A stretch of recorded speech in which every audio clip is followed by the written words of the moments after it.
கர்த்தருடைய மகா பரிசுத்த நாமத்திற்கு மகிமை உண்டாவதாக. கடந்த நாள் முழுவதுமாக கனிமொழி மூலம் பாதுகாத்தார், சுகபல ஜீவன் தந்தார், உயிரோடு வைத்தார். அதுக்காக கர்த்தருக்கு நன்றி செலுத்துகிறேன். மூங்கில் மரத்திலும் அவருடைய கிருபை கூட இருந்தது, பலகங்களை மாற்றினார். அதுக்காக கர்த்தருக்கு நன்றி செலுத்துகிறேன். செய்திக்காக காத்திருக்கும் போது அடியனுக்கு ஒரு சில வசனங்கள் உணர்த்தப்பட்டது. அந்த வசனங்களை உங்கள் மத்தியிலே சொல்லிக்கொள்ள ஆசைப்படுகிறேன். அந்த வசனங்களை நாம் தியானித்து நம்முடைய ஆத்மாவை பிரயோஜனப்படுத்திக் கொள்வோமாக. யாக்கோபு எழுதின பொதுவான நிருபம் 1வது அதிகாரம் 12வது வசனம். யாக்கோபு 1:12. யாக்கோபு 1:12. சோதனையை சகிக்கிற மனுஷன் பாக்கியவான், அவன் உத்தமன் என்று விளங்கின பின்பு கர்த்தர் தமிழத்தில் அன்பு கூறுகிறவர்களுக்கு வாக்குத்தத்தம் பண்ணின ஜீவ கிரீடத்தை பெறுவார். சோதனையை சகிக்கிற மனுஷன் பாக்கியவான். அருமையான தேவனுடைய பிள்ளைகளே, நம்முடைய வாழ்க்கையில் அனைவருக்கும் ஒரு கேள்வி எப்பொழுதுமே கேட்டுக்கொண்டே இருப்போம். அது எப்பொழுது நம்முடைய உள்ளத்துல இருந்து கொண்டே இருக்கும். அது என்ன கேள்வி என்றால், எனக்கு ஏன் இந்த சோதனை, எனக்கு ஏன் இந்த கஷ்டம், ஏன் இந்த சோதனைகளை, இந்த கஷ்டத்தை அனுபவிக்கிறேன் என்று நம்முடைய வாழ்க்கையில எப்பொழுதுமே இந்த கேள்வி கேட்டுக்கொண்டே இருக்கிறோம். நான் ஜெபிக்கிறேன், வேதம் வாசிக்கிறேன், ஆராதனைக்கு செல்கிறேன், அப்படி இருந்தோம் எனக்கு ஏன் இந்த சோதனை, எனக்கு ஏன் இந்த கஷ்டம்? இந்த கேள்விக்கான பதிலை இந்த வசனம் அதாவது தெளிவுபடுத்துகிறதாக இருக்கிறது. இந்த வசனத்தில் பாருங்க, 5 முக்கியமான வார்த்தைகளை தேவ ஆவியானவர் யாக்கோபு மூலமாக எழுதி கொடுத்திருக்கிறார்.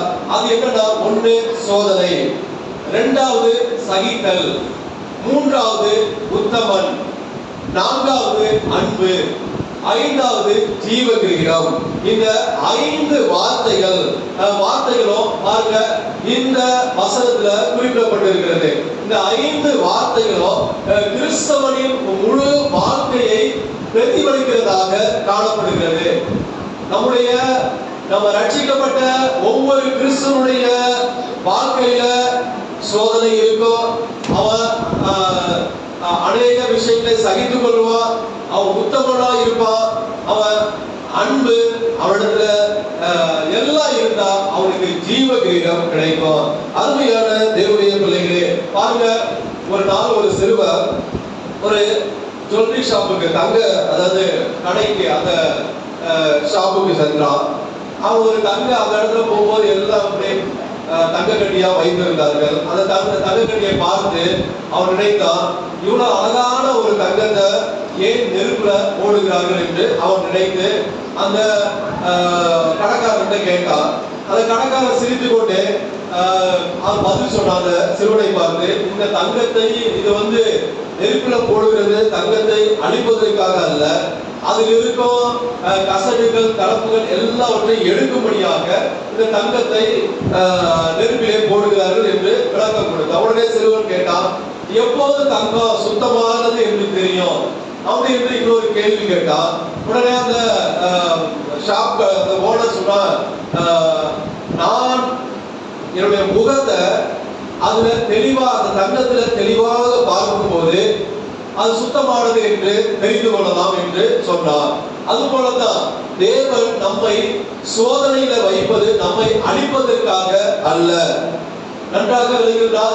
அதாவது நம்மை சோதனையில வைப்பது அழிப்பதற்காக அல்ல, அவருடைய சாயலை நம்மில் காணும்படி மாற்றுவதற்காக. எப்படி அந்த தங்கத்தை நெருப்பில போட்டு சுத்தப்படுத்து, அந்த சுத்தமான தங்கத்துல நம்முடைய முகத்தை பார்த்தா அது தெரிகிறதோ, எப்படி அதை பதில் சொன்னாலோ, அதுபோல தேவன் நமக்கு சோதனை கொடுப்பது நம்மை அழிப்பதற்காக அல்ல, அவருடைய சாயலை நம்மை காணும்படியாக மாற்றுவதற்காக. அருமையான தேவனுடைய பிள்ளைகளே, இதுல பாருங்க, முதல் காரியம் சோதனை. சோதனை என்பது தேவன் நம்மை அழிப்பதற்காக அல்ல, நம்மை உருவாக்குவதற்காக. சோதனை வந்தால் உடனே நாம கேட்கிறோம், தேவனே ஏன் இந்த சோதனை? ஆனால் தேவன் கேட்கிறார், இந்த சோதனையின் மூலம் உன்னை யாராக மாற்ற போகிறேன் தெரியுமா அப்படி என்று ஒரு கேள்வி நம்மிடத்துல கேட்கிறார். ஆனா அந்த கேள்வி நம்ம உள்வாங்கிக் கொள்ள மாட்டோம். யார் ஏதாவது ஒரு பெரிய விசுவாசியா இருந்தாலும் சோதனை வந்தோட ஏன் இந்த சோதனை, இந்த கேள்விதான் நம்ம கேட்கிறோம். ஆனால் தேவன் கேட்கிறார், இந்த சோதனை மூலம் உன்னை யாராக மாற்ற போகிறேன் தெரியுமா அப்படி என்று அந்த கேள்வி கேட்கிறார். ஆனா அந்த கேள்வி நமக்குள்ளாக போக மாட்டேங்குது, நம்முடைய இருதயத்துக்குள்ளாக போக மாட்டேங்குது. நமக்கு தெரிந்தது எல்லாம் சோதனை சோதனை. ஏன் சோதனை? சோதனை என்றால் நாம் நினைப்பது பாருங்க, நோயினால் வரும் சோதனை, பண கஷ்டத்தினால் வரும் சோதனை, வேலை இல்லாததுனால் வரும் சோதனை, குடும்ப பிரச்சனையினால் வரும் சோதனை, அல்லது கடன் பிரச்சனையினால் வரும் சோதனை. இதுதான் நாம சோதனை என்று நாம நினைத்துக் கொண்டிருக்கிறோம். வேதத்துல சோதனை ரெண்டு வகையாக சொல்லப்பட்டிருக்கிறது. ஒன்று தேவன் அனுமதிக்கும் விசுவாச சோதனை. ஒரு விசுவாசிக்கு தேவன் அனுமதிக்கும் விசுவாச சோதனை. இந்த சோதனை அந்த விசுவாசியை உயர்த்தும், அந்த விசுவாசியை பரிசுத்தமாக்கும். இரண்டாவது சோதனை சாத்தான் கொண்டு வரும் பாவ சோதனை. இந்த சோதனை விசுவாசியை கீழே தள்ளும், இந்த சோதனை விசுவாசியை அழித்து விடும், அந்த ரட்சிப்பிலிருந்து அவனை அழித்து விடுகிறதாக இருக்கிறது. பாருங்க, சோதனை நேரத்துல ஏன் தேவன் அதாவது அமைதியாக இருக்கிறார்? இது எல்லாருக்கும் ஒரு கேள்வி இருக்கிறது. சோதனை நமக்கு வரும்போது ஏன் தேவன் அமைதியாக மௌனமாக இருக்கிறார் அப்படி என்ற கேள்வி நமக்கு வரும். பாருங்க, ஒரு மாணவர் அதாவது முழு வருஷமும் டீச்சர்ஸ் ஆசிரியர் சொல்லிக் கொடுப்பார்கள் மாணவர்களுக்கு. அவ்வப்போது எக்ஸாம் வைப்பாங்க. அப்ப ஒரு மாணவர் தேர்வு எழுதும் போது அந்த ஆசிரியர் அந்த சூப்பர்வைசர் சூப்பர்வைஸ் பண்ணாங்கன்னா அவங்க பேசவே மாட்டாங்க. அந்த மாணவர்கிட்ட அது பிடித்த மாணவராக இருந்தாலும் கூட அந்த மாணவர்கிட்ட பேச மாட்டாங்க. ஏன்? அந்த மாணவரை பிடிக்காதனால அல்ல, அவரை விட்டு விட்டாரா அப்படி என்று அந்த ஆசிரியர் அந்த எல்லா மாணவர்களும் விட்டு விட்டாரா? கிடையாது. மாறாக அதாவது இத்தனை ஆண்டுகள் நாம் கற்றுக் கொடுத்திருக்கிறோம். அந்த மாணவன் கற்றதை வெளிப்படுத்தும் நேரம் அந்த எக்ஸாம், அந்த தேர்வு. அதனால தேர்வு எழுதும் போது அந்த ஆசிரியர் மாணவர்கிட்ட பேச மாட்டாங்க. அது போலத்தான் சோதனை நாட்கள்ல தேவன் அமைதியாக இருப்பது நம்மை கைவிட்டதால் அல்ல, நம்மை தேவன் கைவிட்டு விட்டார் என்று அர்த்தம் அல்ல. நம்முடைய விசுவாசம் வெளிப்படும்படியாக. எப்படி ஆசிரியர்கள் தேர்வு நேரத்துல மாணவர்கிட்ட பேசாம இருப்பார்? என்ன ஒரு கொஸ்டின் கேட்டாங்க ஆசிரியராக இருக்கிறவங்களுக்கு தெரியும். கேள்வி கேட்டா கூட உனக்கு தெரிந்ததை எழுது, நீ என்ன இதுவரை தெரிஞ்சிருக்க அதை எழுது, ஆன்சர் சொல்ல மாட்டாங்க. இல்லைன்னா சில பேர் சிரிச்சுட்டு போயிடுவாங்க, பதில் சொல்ல மாட்டாங்க. அது போலதான் சோதனை நாட்கள்ல தேவன் அமைதியாக இருப்பது நம்மை கைவிட்டதால் அல்ல, நம்மிடத்துல அன்பு கூறவில்லை என்பதற்காக அல்ல, நம்முடைய விசுவாசம் வெளிப்படுத்தும்படியாக தேவன் பாருங்க சோதனை நேரத்துல ரொம்ப அமைதியாக இருப்பார். அருமையான தேவனுடைய பிள்ளைகளே, பாருங்க, இதற்கு எக்ஸாம்பிள் பாருங்க. யோசேப்பு 17 வயசுல அவருக்கு ஒரு கனவு வருகிறது. அதற்கப்புறம் பாருங்க, அவர் குழியில தூக்கி போட்டார்கள், அடிமையாக விற்கப்பட்டார், அவர் மீது பொய்யான குற்றம் சுமத்தப்பட்டது. அந்த பொய்யான குற்றத்தின் நிமித்தமாக சிறை தண்டனை அனுபவித்தார். கிட்டத்தட்ட இந்த ப்ராசஸ் 13 வருடங்கள் யோசேப்பு சோதனையை அனுபவித்தார். ஆனால் அவருடைய வாழ்க்கையை பற்றி எழுதும் போது ஒரு வசனம் மாத்திரம் திரும்ப திரும்ப வந்து கொண்டே இருக்கும்.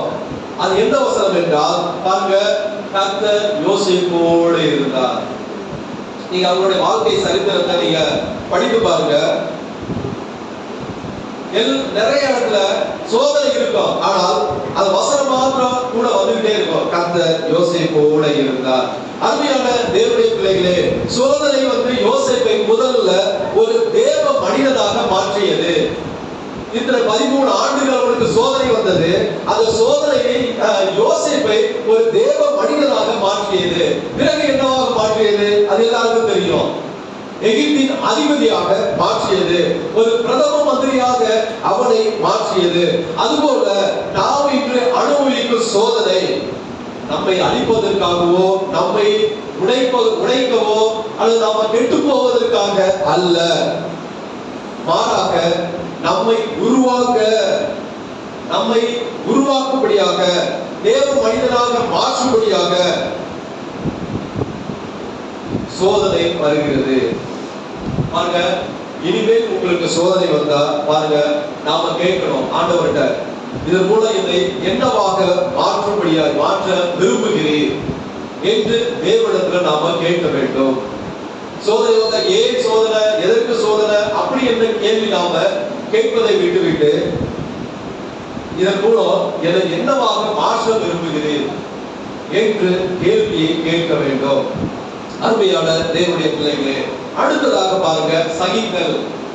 அதாவது சகித்தல் என்றால் பாருங்க, அழுது கொண்டு இருப்பது அல்ல. அதாவது ஒரு குழந்தை அழுதுகிட்டே இருக்கும், அதுவல்ல. சகித்தல் என்பது தேவனை விட்டு போகாமல் இருப்பது, தேவனை விட்டு ஓடாமல் நிலைத்திருப்பது. ஏதாவது ஒரு சோதனை, ஒரு கஷ்டம் வந்தா உடனே தேவனை விட்டு போவது, உடனே தேவனை குறை கூறுவது, இல்ல இந்த தேவன் சரியில்லை, நான் போய்விடுகிறேன் அப்படின்ட்டு நிலைத்திருக்காமல் தேவனை விட்டு தூரமாக ஓடுவது, அது சகித்தல் அல்ல. பாருங்க, போர்க்களத்துல எல்லாரும் பாருங்க, எதிரிகள் போர்க்களத்துல பாருங்க, எதிரிகள் துரத்தும் போது எல்லாரும் ஓடுவார்கள். ஆனா ஒரு வீரர் மாத்திரம் பாருங்க, ராஜா பக்கத்திலே நிற்பான். என் ராஜாவை விட்டு போக மாட்டேன், என் உயிரே போனாலும் என் ராஜாவை விட்டு நான் போக மாட்டேன் என்று ராஜாவுடைய பக்கத்திலேயே நிற்பான். அருமையான தேவனுடைய பிள்ளைகள் பாருங்க, அதாவது யோபு பாருங்க சகித்தான், எவ்வளவு சகித்தான் பாருங்க. பிள்ளைகள் இறந்து போனார்கள், அடுத்ததாக சொத்து பறி போனது, அடுத்ததாக உடல் நலம் ரொம்ப மோசமானது, அவருடைய உடல்ல அப்படியே சீல் வந்து கொண்டே இருந்தது. ஆனால் தேவன் யோபுவை விட்டு போகவில்லை. அதுபோல யோபுவும் தேவனை விட்டு ஓடி போகல, தேவனை விட்டு மறுதலிக்கல. அருமையான தேவனுடைய பிள்ளைகளே, இதுதான் உண்மையான சகித்தல். தேவன் செய்தாலும் சகிப்பேன், தேவன் செய்யாவிட்டாலும் சகிப்பேன், தேவன் என்னை ஆசீர்வதித்தாலும் சகித்துக் கொண்டிருப்பேன், தேவன் என்னை ஆசீர்வதிக்க விட்டாலும் சகித்துக் கொண்டிருப்பேன், தேவன் என்னை சோதித்தாலும், இந்த யோபை போல சொல்ல வேண்டும், அவர் என்னை சோதித்தாலும் அவரை விட்டு நான் போக மாட்டேன், என் ராஜாவை விட்டு நான் ஒருபோதும் போக மாட்டேன் என்று தேவனோடு, அதாவது தேவனை விட்டு போகாமல் இருப்பது, இது சகித்தல். அருமையான தேவனுடைய பிள்ளைகளே, அடுத்ததாக பாருங்க உத்தமன். இந்த மூன்றாவது வார்த்தை உத்தமன், அதாவது உத்தமன் என்று விளங்கின பின்பு, அது அப்படிதான் எழுதப்பட்டிருக்கு. உத்தமன் என்று விளங்கின பின்பு இதனுடைய அர்த்தம் என்னன்னா, அதாவது சோதனைக்கு பிறகு நிரூபிக்கப்பட்டவன். ஒரு சோதனை வருது, அந்த சோதனையில அவன் நிற்கிறானா இல்ல விழுந்து விட்டானா, சோதனைக்கு பிறகு நிரூபிக்கப்பட்டவன். இப்போது பாருங்க, இப்போதான் தேவன் அவனை அறிந்தார் என்று அர்த்தம் அல்ல. அதாவது உத்தமன் என்று விளங்கின பின்பு நாம் நினைக்கலாம், இப்போதுதான் தேவன் அவனை நம் ஒவ்வொருவரை அறிந்தார் என்று. அது அர்த்தம் அல்ல. தேவன் நம்மை ஆரம்பத்திலிருந்தே அறிவார், நாம் நம்முடைய தாயின் கருவில் இருக்கும் போதே அறிவார். அப்ப தேவனுக்கு எல்லாம் தெரியும், ஆரம்பத்திலிருந்தே அவர் அறிவார். ஆனால் நமக்குள்ளாக இருக்கும் மறைந்திருக்கிற உத்தமம் வெளிப்பட வேண்டும், அது விசுவாசம் வெளிப்பட வேண்டும் என்பதற்காக சோதிப்பார். அதாவது நமக்குள்ளாக இருக்கும் உத்தமம் வெளிப்படும்படியாக நம்மை சோதிப்பார். பாருங்க, ஒரு விவசாயி 2 விதைகளை வைத்திருந்தார், 2 விதையும் ஒரே மாதிரி இருந்தது. அது எது உயிர் உள்ள விதை நம்மளால கண்டுபிடிக்க முடியாது, விவசாயியாலையும் கண்டுபிடிக்க முடியாது. அத்தனை வருஷம் விவசாயம் செய்தாலும் 2 விதை இருந்தால் இதுல எது உழைத்து கிளம்பும் என்று, உயிருள்ள விதை என்று அந்த விவசாயிக்கு பார்த்தாலும் தெரியாது. அப்ப அவன் என்ன பண்ணுவான் என்றால், மண்ணுல புதைத்த பிறகுதான் தெரியும் அந்த விவசாயிக்கு, அந்த விதைய மண்ணுல புதைத்த பிறகுதான் தெரியும், மழையினால அந்த விதை இறந்து போகிறதா, அல்லது வெயிலாக வாடி போகிறதா, அல்லது இருள் அல்லது அழுத்தம், இவைகளை எல்லாவற்றையும் கடந்து முளைந்த அந்த விதைதான் உயிருள்ள விதை. மழையினால எந்த ஒரு சேதம் வராமல், வெயில்னால, இருளினால, அந்த மண் அழுத்தத்தினால அது வெளியே வராமல் இருந்துச்சுன்னா அது உயிருள்ள விதை கிடையாது. இவற்றை எல்லாம் கடந்து முளைக்க விதைதான் உயிருள்ள விதை. அதுபோல அருமையான தேவனுடைய பிள்ளைகளே, ஞாயிற்றுக்கிழமை எல்லோரும் விசுவாசிகள் போல தோன்றலாம், எல்லாரும் ஆராதனைக்கு வரலாம், எல்லாரும் தேவனை நாம மகிமைப்படுத்தலாம். ஆனால் சோதனை வந்த பிறகுதான் யார் உண்மையில் கிறிஸ்துவில் வேரூன்றி இருக்கிறார்கள் என்று வெளிப்படும். நாம ஞாயிற்றுக்கிழமை நாம ஆராதனைக்கு எல்லாரும் விசுவாசிகளை போல் ஆராதனை வருகிறதுனால நான் இயேசுவை ஏற்றுக்கொண்டு நான் விசுவாசிகள் என்று தோன்றலாம். ஆனால் சோதனை வந்த பிறகுதான் யார் உண்மையில் கிறிஸ்துவில் அந்த வேரூன்றி இருக்கிறார்கள், அந்த சோதனையின் மத்தியிலும் அதாவது இயேசுவை பற்றி கொண்டிருக்கிறார்கள் என்பது சோதனை வந்த பிறகுதான் தெரியும். அருமையான தேவனுடைய பிள்ளைகளே, பாருங்க, ஆபிரகாமின் உத்தமம். இப்போ அதாவது ஆபிரகாமின் அதாவது ஈசாக்கை பலியிட வேண்டும் என்று தேவன் சொல்லிவிட்டார். அப்ப இவரும் கடந்து செல்கிறார், மோரியா மலைக்கு கடந்து செல்கிறார், பிறகு எல்லாவற்றையும் வைத்து விட்டார். ஈசாக்கை எடுத்து மேல பலியிடுவதற்காக எல்லாம் செட் பண்ணி விட்டார். கையை ஓக்கும் போது ஒரு வார்த்தை வெளிப்படுகிறது. ஆதியாகமம் 22:12. ஆதியாகமம் 22:12. பிள்ளையாண்டவர் மேல் உன் கையை போடாதே, அவனுக்கு ஒன்றும் செய்யாதே, நீ அவனை உன் புத்திரன் என்றும் உன் தேவ சுதன் என்றும் பாராமல் எனக்காக ஒப்புக்கொடுத்தபடியினால் நீ தேவனுக்கு பயப்படுவது என்று இப்பொழுது அறிந்திருக்கிறேன். பாருங்க, நீ தேவனுக்கு பயப்படுகிறேன் என்று இப்போது அறிந்திருக்கிறேன். பாருங்க, இதுல என்ன, இப்போது நீ தேவனுக்கு பயப்படுகிறேன் என்று அறிந்திருக்கிறேன். இதை நாம தவறாக புரிந்து கொள்ள கூடாது. அதாவது நாம இப்ப ஜோயல் மாதிரி அவங்களுக்குலாம் ஒரு கேள்வி வரும், ஏன் தேவனுக்கு முன்பே தெரியாதா, இப்பதான் தெரியுமா, அப்ப அவர் தேவனா அப்படி என்று கேள்வி வரும். இப்போது அறிந்திருக்கிறார். அதை பாருங்க, நீ அந்த வசனத்தை நல்லா நீங்க படிச்சு பாருங்க. நீ தேவனுக்கு பயப்படுவது என்று இப்பொழுது அறிந்திருக்கிறேன். அப்ப இதுக்கு முன்பதுக்கு அவர் தேவனா இருந்தா தெரிஞ்சிருக்கணும்ல, இது கேள்வி வரல. தேவனுக்கு இது முன்பே தெரியாதா என்று தெரியும். அப்படியானால் ஏன் இப்பொழுது அறிந்திருக்கிறேன் என்று சொன்னார்? இதனுடைய அர்த்தம் பாருங்க, இப்போது அது அவருடைய உத்தமம் வெளிப்பட்டது. ஆபிரகாமின் உள்ளத்தில் இருந்த கீழ்ப்படிதல், அந்த உத்தமம் மோரியா மலையில அனைவருக்கும் தெரியும்படியாக வெளிப்பட்டது. அதுவரை அவருடைய உள்ளத்துல இருந்தது. அவருடைய கீழ்ப்படிதல் உத்தமம் தேவனுக்கு தெரிந்தது, அவருடைய உள்ளத்துல இருந்தது, நமக்கு தெரியாது, அல்லது ஈசாக்குக்கு தெரியாது. அப்ப நம்ம இந்த நாட்கள் நம்ம படிக்கிறோம் பாருங்க, அவருடைய உத்தமம் வெளிப்பட்டது. நாம் அறிந்து கொள்ளும்படியாக அவருடைய கீழ்ப்படிதல் என்ன, அவருடைய உத்தமம் என்ன என்று நாம் அறிந்து கொள்ளும்படியாக வெளிப்பட்டது. பாருங்க, அதுவரை வெளிப்படாமல் இருந்தது. அவருடைய உத்தமம், அவருடைய விசுவாசம் அதுவரை வெளிப்படாமல் இருந்தது. அப்ப அந்த இடத்துல வெளிப்பட்டது. ஆனா தேவனுக்கு முன்பே தெரியும்.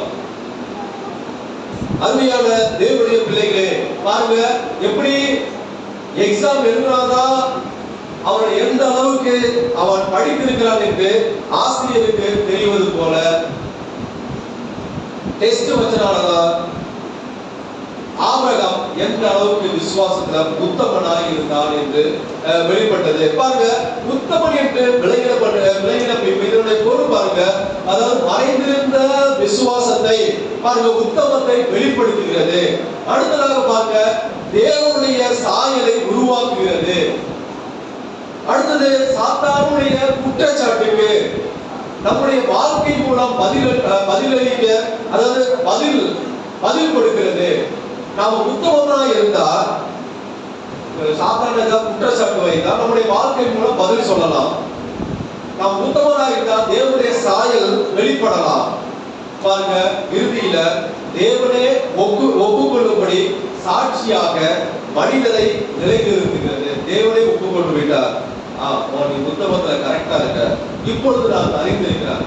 அன்பியான தேவனுடைய பிள்ளைகளே, நாமும் உத்தமன் என்று விளங்கின பின்பு நாமும் உத்தமனாய் நாம் மாறினோம் என்றால், விளங்கினால், நம்முடைய விசுவாசம், நம்முடைய உத்தமம் வெளிப்பட்டது என்றால், பாருங்க, தேவனுடைய சாயலை நாம் அடைந்தலாம். சாத்தானுடைய குற்றச்சாட்டுக்கு நம்முடைய வாழ்க்கை மூலம் பதில் சொல்லலாம். தேவனே ஒப்புக்கொள்ளும்படி நீ கரெக்டான மனிதன், இப்பொழுது நான் அறிந்திருக்கிறார் என்று தேவனே சாட்சி சொல்லும் ஒரு மனிதனாக நம்மை நிலைநிறுத்தோம். அடுத்ததாக பாருங்க, அன்பு. ஏன் அன்பு கூறுகிறவர்களுக்கு என்று எழுதினார்.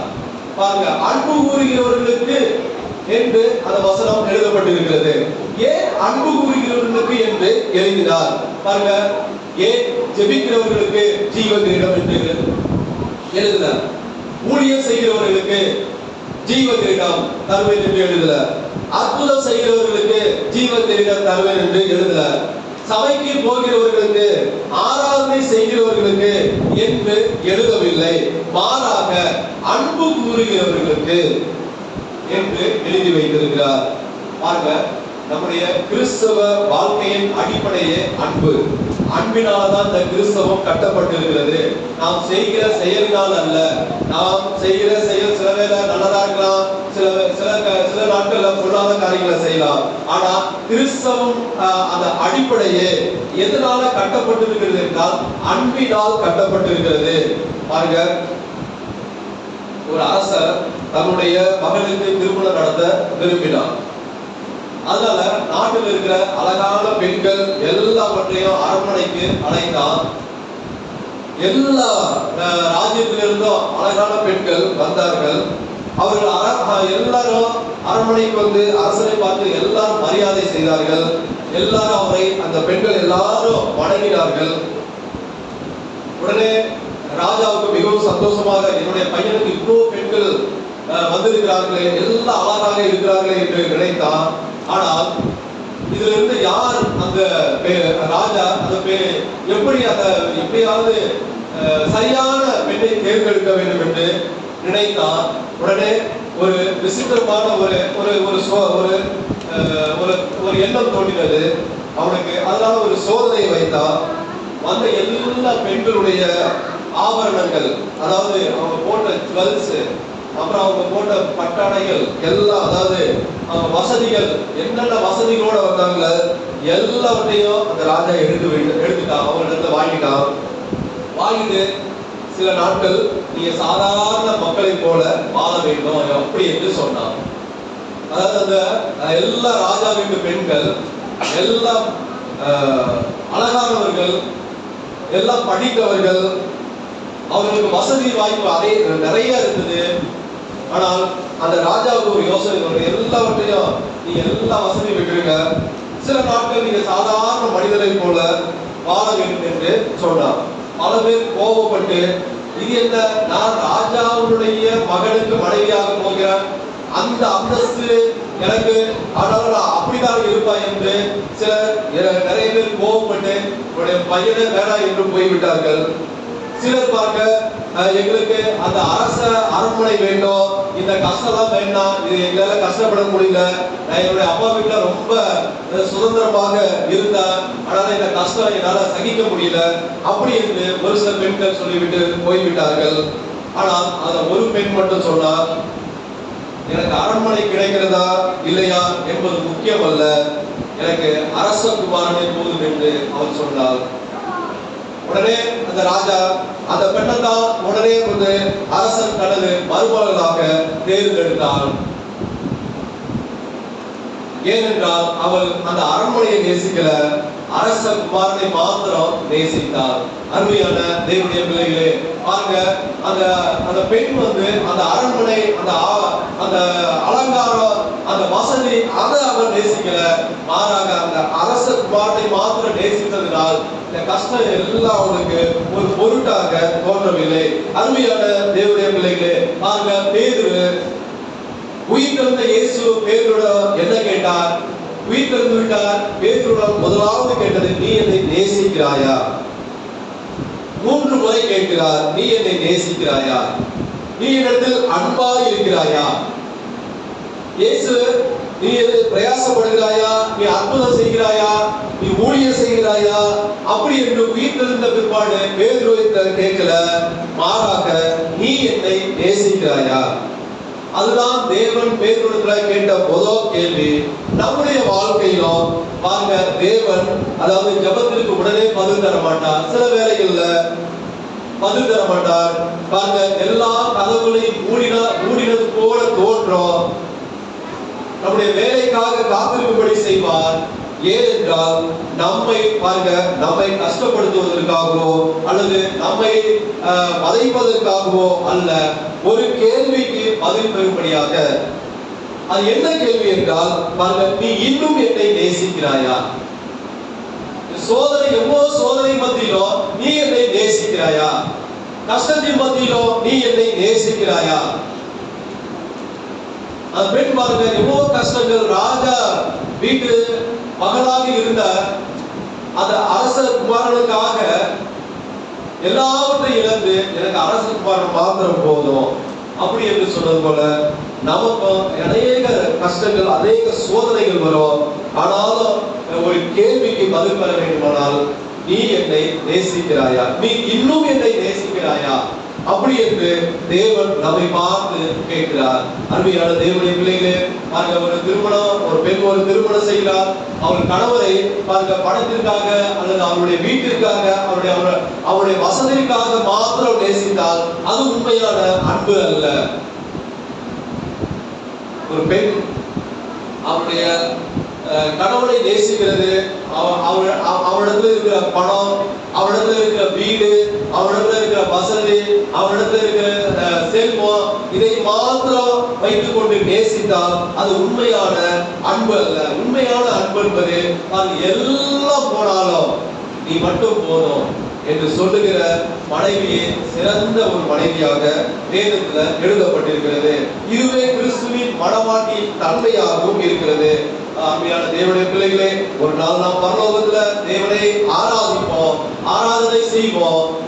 அந்த நம்பிக்கை நமக்கு இருக்கிறது. அப்போது நமக்கு தேவைகள் இருக்காது, அப்போது நமக்கு நோய் இருக்காது, அப்போது நமக்கு கண்ணீர் இருக்காது. அப்படி இருந்தும் ஏன் ஆராதிப்போம்? நாம் பரலோகத்துல போய் என்ன பண்ண போறோம்? ஆராதனை செய்ய போறோம். 24 மணி நேரமும் நாம பரலோகத்துல போய் தேவனை தொழுது கொள்ள போகிறோம். அதற்காகத்தான் நம்ம பரலோகம் செல்ல போகிறோம். அப்ப அங்க போய் எனக்கு தேவைகள் இருக்குமா?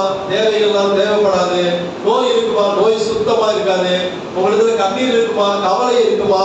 எதுவுமே இருக்காது. அப்படி இருந்து ஏன் ஆராதிக்கிறோம்? அப்படி இருந்து ஏன் பரலோகத்துல போய் நாம ஆராதனை செய்கிறோம்? ஏனென்றால் பாருங்க, அப்போது ஆசீர்வாதத்திற்காக நாம ஆராதனை செய்வதற்காக நாம ஆராதனை செய்வது அல்ல, மாறாக பாருங்க, அன்பினால் நாம் தேவனை ஆராதிப்போம். அதாவது தேவன் மேல் உள்ள அன்பினால் நாம் பரலோகத்தில் ஆராதிப்போம். நமக்கு ஏதாவது ஆசீர்வாதம் வேண்டும், இந்த உலகத்துல நமக்கு ஆசீர்வாதம் வேண்டும்படியாக நாம ஆராதிப்போம். ஒரு சில பேர் நாம ஆராதிக்கலாம், எனக்கு இந்த ஆசீர்வாதத்திற்காக ஆராதனை கடந்து செல்கிறார், ஆலயத்தை கடந்து செல்கிறார் அப்படி என்று சொல்லலாம். ஆனால் பரலோகத்துல ஆசீர்வாதத்திற்காக ஆராதனை செய்பவர்கள் அல்ல, மாறாக தேவன் மேல் உள்ள அன்பினால் ஆராதிப்போம். அன்பியான தேவனுடைய பிள்ளைகளே, அதனால தேவன் இப்போதே இந்த உலகத்தில் இருக்கும் போதே அந்த அன்பை நமக்குள் உருவாக்க விரும்புகிறார். அதாவது ஆசீர்வாதத்திற்காக ஆராதனை செய்யாதீர்கள், என் மேலுள்ள அன்பினால் ஆராதனை பண்ணுங்கள் என்று தேவன் கேட்கிறார். நீ என் ஆசீர்வாதங்களை நேசிக்கிறாயா அல்லது என்னை நேசிக்கிறாயா? நான் கொடுக்கிற ஆசீர்வாதங்களை மாத்திரம் நேசிக்கிறாயா அல்லது என்னை மாத்திரம் நேசிக்கிறாயா? பேதுருவிடத்தில் கேட்டது போல, நீ என்னை நேசிக்கிறாயா? நீ இன்னும் என்னை நேசிக்கிறாயா? நீ இன்னும் என்னிடத்தில் அன்பு கூறுகிறாயா என்று தேவன் நம்மை பார்த்து கேட்கிறார். நான் உனக்கு ஆசீர்வாதம் கொடுப்பதற்காக நீ என்னை நேசிக்கிறாயா அல்லது என்னை நேசிக்கிறாயா? என்னுடைய ஆசீர்வாதம் கொடுப்பதற்காக நேசித்தால் அது பரலோகத்தோடு, அதாவது இந்த பூமியோட முடிந்துவிடும். ஆனால் என்னை மாத்திரம் நீ நேசித்தால் நீ பரலோகத்துல வந்து அங்கேயும் என்னை நீ ஆராதனை செய்வாய். அன்பான தேவனுடைய பிள்ளைகளே, இதுதான் அன்பு கூறுகிறவர்களுக்கு. இதற்காகத்தான் அன்பு கூறுகிறவர்களுக்கு என்று யாக்கோபு எழுதி வைத்திருக்கிறார். அடுத்ததாக பாருங்க, ஜீவ கிரீடம். யாக்கோபு சொல்லுகிறார், அதாவது ஜீவ கிரீடத்தை அடைவேன். மறுபடி பார்க்க அந்த வசனத்தை படிக்கலாம். யாக்கோபு 1:12.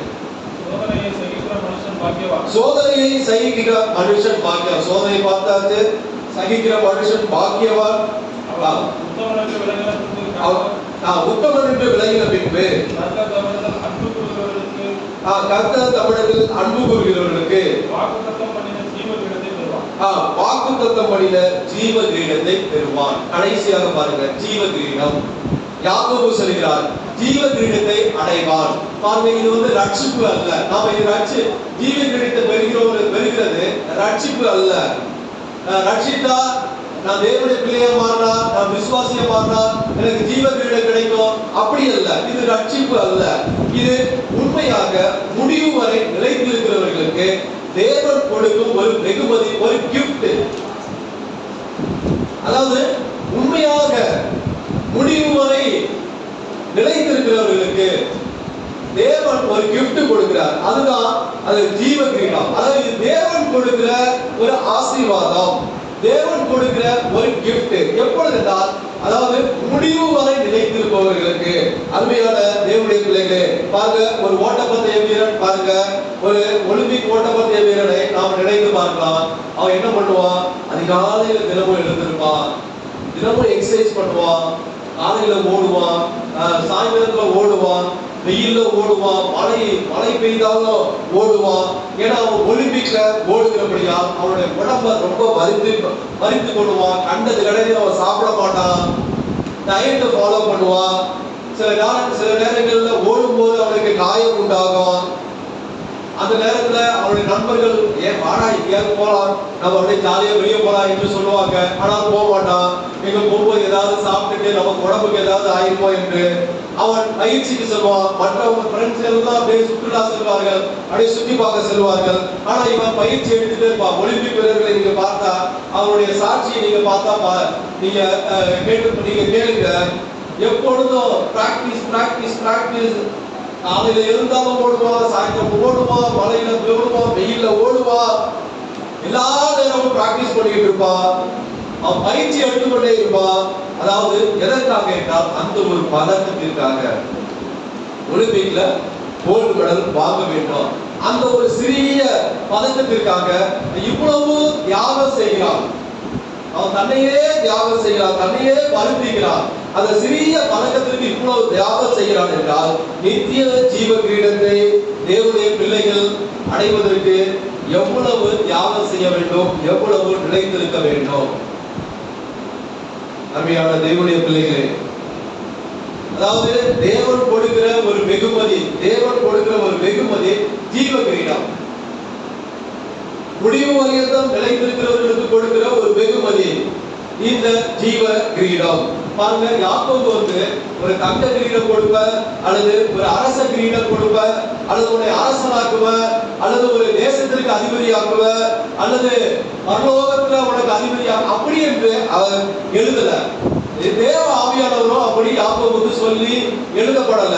மாறாக ஜீவ கிரீடத்தை கொடுப்பேன் என்று எழுதி வைத்திருக்கிறார்.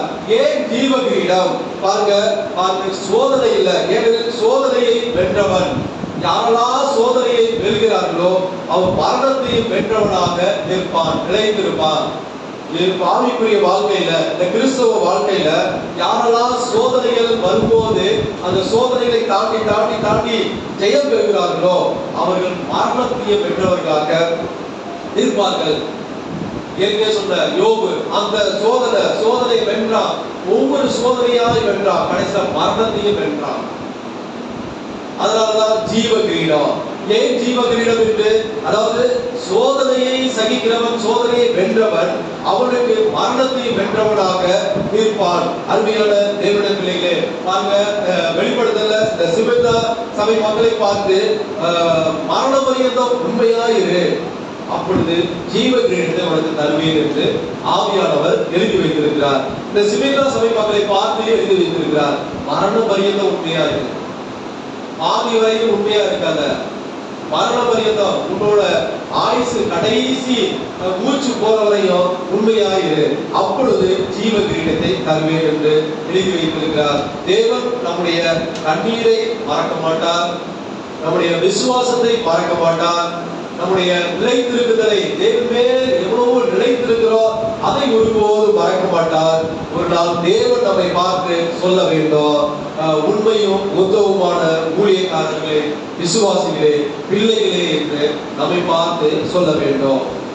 ஒரு நாள் நம்மை பார்த்து தேவன் சொல்ல வேண்டும், உண்மை உத்தவமான ஊழியக்காரர்களே, உண்மை உத்தவமான விசுவாசிகளே, உண்மை உத்தவமான வாலிபர்களே, உண்மை உத்தவமான பிள்ளைகளே என்று நம்மை பார்த்து தேவன் சொல்ல வேண்டும். நம்முடைய கண்ணீரை அவர் மறக்க மாட்டார். இத்தனை நாட்கள் நாம அநேக காரியங்களுக்காக கண்ணீர் விட்டு கதறி இருப்போம், அதை ஒருபோது மறக்க மாட்டார். நம்முடைய விசுவாசத்தை அநேக நாட்கள்ல விசுவாசத்துல நாம ஊன்றி கட்டப்பட்டிருப்போம், அதை ஒருபோது மறக்க மாட்டார். இவ்வளவோ சோதனை வந்த போதும் இதுவரை நிலைத்திருக்க தேவன் கிருபை செய்திருக்கிறார், அதை ஒருபோது மறக்க மாட்டார்.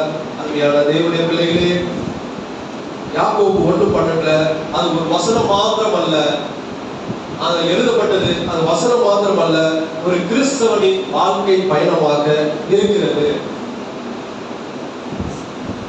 யோசேப்பு அந்த பாதையில நடந்தார், அவர் ஜெயம் பெற்றார், அவருக்கு ஜீவ கிரீடத்தை தேவன் கொடுத்தார். யோபு அந்த பாதையில நடந்தார், அவருக்கு ஜீவ கிரீடத்தை கொடுத்தார்.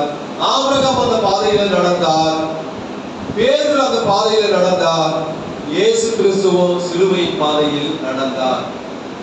அதாவது இயேசு தேவனுடைய குமாரனாக இருந்தாலும் இந்த பூமிக்கு வந்து அற்புதங்களை செய்தார், எல்லாம் செய்தார். அவர் தேவகுமாரனாக வாழல, சாதாரண ஒரு மனிதராக வாழ்ந்தார்.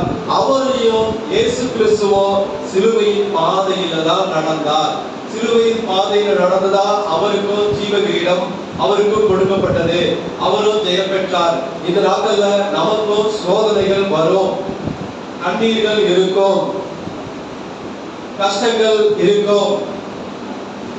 ஏன் சோதனை, ஏன் இந்த கஷ்டம், ஏன் அப்படி என்று நாம கேட்காதபடிக்கு நாம கேட்க வேண்டும். இதன் மூலமாக நீ என்னை என்னவாக மாற்ற விரும்புகிறீர் என்று தேவனிடத்துல நாம கேட்க வேண்டும். பாருங்க, இன்று நாமும் அதே பாதையில நடந்து கொண்டிருக்கிறோம். யோசேப்பு எந்த பாதையில நடந்தாரோ அதே பாதையில நாமும் நடக்கிறோம். யோபு எந்த பாதையில நடந்தாரோ அதே பாதையில நாமும் நடக்கிறோம். ஆபிரகாம் எந்த பாதையில நடந்தாரோ அதே பாதையில நடக்கிறோம். பேதுரு எந்த பாதையில நடந்தாரோ அதே பாதையில நடக்கிறோம். இயேசு கிறிஸ்துவோ சிலுவை பாதையில நடந்தாரோ அந்த பாதையில நடக்கிறோமா என்று நாம சற்று சிந்திக்க வேண்டும். சிலர் நடப்பார்கள், சிலர் நடக்காம இருப்பார்கள். சிலர் யோசிப்பு பாதையில் நடப்பார்கள், யோபு பாதையில நடப்பார்கள், ஆபிரகாம் பாதையில நடப்பார்கள், பேதுரு நடந்த பாதையில நடப்பார்கள். இயேசு கிறிஸ்துவின் சிலுவையின் பாதையில நடக்க நம்மால முடியுமா? நாமும் அதே பாதையில நடக்கிறோமா? ஆகையால் சோதனை வந்தால் மனம் தளர வேண்டாம். ஏனெனில் சோதனை என்பது நமக்கு முடிவு அல்ல. சோதனை என்பது நமக்கு ஒரு முடிவு அல்ல, அது தேவன் நம்மை மகிமைக்காக ஆயத்தப்படுத்தும் ஒரு செயல்முறை. தேவன் நம்மை உருவாக்கும்படியாக, தேவன் நம்மை மகிமைப்படுத்தும்படியாக நம்மை அவர் ஆயத்தப்படுத்துகிறார். அதனால சோதனை என்பது, சோதனை வந்துட்டா உடனே ஐயோ சோதனை வந்துச்சு, நான் செத்து போறேன், ஐயோ சோதனை வந்துச்சு, என் தேவனே கிடையாது, ஐயோ எனக்கு சோதனை வந்துச்சு, இந்த தேவன் எனக்கு அவரை தூஷிக்கிறது, அப்படி நாம இருக்கக்கூடாது. சோதனை வந்தால் அது முடிவு அல்ல. இந்த சோதனை மத்தியில நீ என்னவாக என்னை மாற்ற விரும்புகிறேன் என்று நாம கேட்க வேண்டும். இன்று நாம் சோதனையில இருக்கலாம், என்று அநேக சோதனையில காணப்படலாம். எல்லாருக்கும் சோதனை இருக்கும், சோதனை இல்லாத மனிதனே கிடையாது. ஒவ்வொருவருக்கும் ஒவ்வொரு சோதனைகள் இருக்கும். ஒரு சிலருக்கு குடும்பத்துல சோதனைகள் உண்டாகலாம், ஒரு சில பேருக்கு வேலையில சோதனை உண்டாகலாம், ஒரு சில பேருக்கு உடல் நலத்துல ரொம்ப எப்பொழுதும் வீக்காக வியாதிப்பட்டு இருப்பார்கள், அவர்களுக்கு சோதனை வந்திருக்கலாம். ஒரு சில பேருக்கு பொருளாதாரத்துல சோதனை இருக்கலாம், ஒரு சில பேருக்கு ஊழியத்துல சோதனை இருக்கலாம், ஒரு சில பேருக்கு கடன் பிரச்சனையில சோதனை இருக்கலாம். தேவன் நம்மை பாருங்க பார்த்து சொல்லுகிறார், சோதனையை சகிக்கிற மனுஷன் பாக்கியவான். எனவே நிலைத்திருங்கள். சோதனையில நிலைத்திருங்கள். சோதனை செய்கிற மனுஷன் பாக்கியவான். அவன் உத்தமன் என்று விளங்கின பின்பு அன்புகளுக்கு ஜீவ கிரீடத்தை தருவேன் என்று தேவன் சொல்லுகிறார். ஆகவே சோதனை வந்தா அதுல நிலைத்திருங்கள். அதனால சோதனை வந்துவிட்டது என்று வசனத்தை விடாதீர்கள். சோதனை வந்துவிட்டது என்று கர்த்தரை விடாதீர்கள்.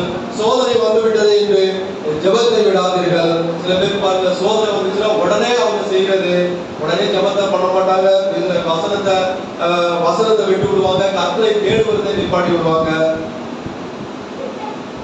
சோதனை வந்தா உடனே ஆலயத்துக்கு போறதை நிப்பாட்டி விடுவாங்க. அவர்தான் நான் போய் கும்பிட்டுட்டே இருக்கேன், என்ன ஆசீர்வாதம் கிடைக்குது, அதனால நான் வரமாட்டேன் அப்படி என்று, நான் ஆராதனை செய்ய மாட்டேன் அப்படி என்று அவரை ஆராதனை செய்வதை நிப்பாட்டி விடுவார்கள்.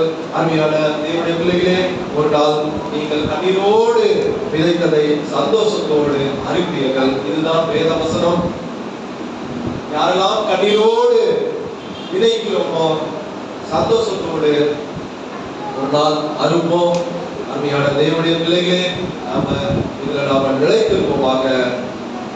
மனம் தளராமல் எவ்வளவு கஷ்டம் வந்தாலும் நாம நிலைத்திருக்க வேண்டும். உண்மையும் உத்தவமான ஊழியக்காரர்களே, உண்மையும் உத்தவமான விசுவாசிகளே, உண்மையும் உத்தவமான பிள்ளைகளே, உண்மையும் உத்தவமான வாலிபர்களே, நாம எல்லா சோதனையிலும் எந்த சோதனையிலும் நிலைத்திருக்க வேண்டும். சோதனையில் நிலைத்திருக்கிற, சோதனை சகிக்கிற மனுஷன் பாக்கியவான் என்று எழுதியிருக்கிறது. ஆகவே சோதனையில நிலைத்திருப்போமாக, ஜெபத்தை விடாது இருப்போமாக, வசனத்தை விடாது இருப்போமாக, கர்த்தரை விடாது இருப்போமாக, ஆராதனை விடாது இருப்போமாக. ஒரு நாள் கண்ணீரோடு விதைக்கிறவர்கள் சந்தோஷத்தோடு கம்பீரமாக அறுப்போம். கர்த்தர் இந்த வார்த்தைகளை ஆசீர்வதிப்பார்கள். ஆமென். ஹalleluya. சோத்ரம் சோத்ரம் சோத்ரம் சோத்ரம் சோத்ரம் சோத்ரம் சோத்ரம். ஹalleluya ஹalleluya ஹalleluya ஹalleluya ஹalleluya ஹalleluya ஹalleluya.